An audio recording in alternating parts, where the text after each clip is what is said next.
née le 24 avril 1942 dans une famille juive ashkénaze de Brooklyn, Barbra Streisand commence sa carrière très tôt. À seulement 20 ans, elle signe un contrat avec la Columbia, avant de décrocher son premier rôle dans la comédie musicale Funny Girl à 22 ans. Quelques années plus tard, la jeune femme s'illustre parfaitement aux côtés du beau Robert Redford dans Nos plus belles années de Sydney Pollack, sorti en 1973. 2 ans après ce premier succès, elle change son partenaire pour le célèbre James Caan, qui incarne son mari dans Funny Lady, la suite de Funny Girl. Malgré son charisme évident, Barbra Streisand est à l'époque très critiquée pour son nez atypique, qu'on lui conseille de refaire. Ça m'a toujours contrarié. Dès mes débuts, à 18 ans, fais-toi refaire le nez. Change de nom. Mais moi, j'ai toujours cru en ce que j'étais. Si est mon identité. Je suis née avec ce nez, avait-elle confié des années plus tard dans une interview. Un long nez qui ne l'empêchera pas de côtoyer les plus grandes stars. Barbra Streisand a fréquenté de nombreuses célébrités en 1963, à l'âge de seulement 20 ans, Barbra Streisand se marie avec Elliott Gould.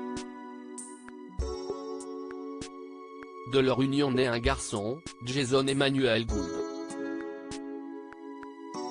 Si leur relation se termine finalement par un divorce en 1971, la chanteuse va ensuite fréquenter plusieurs célébrités. Elle fait ainsi la une de la presse People pour ses relations avec le Premier ministre canadien Pierre Trudeau, le producteur John Peters, l'acteur Don Johnson ou encore le tennisman André Agassi. Si elle aurait été une intime de Robert Redford, l'interprète de Woman in Love s'est finalement mariée pour la seconde fois en 1998, avec James Brolin. Une relation dans laquelle elle s'épanouit, alors qu'elle était jusque-là réputée pour être une femme difficile à vivre en couple. Côté professionnel, Barbra Streisand a enchaîné les succès jusque dans les années 2010.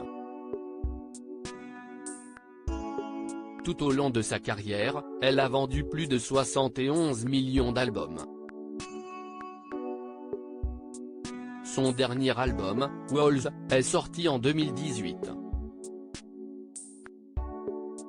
Au cinéma, elle a été récompensée par 2 Oscars et 9 Golden Globes.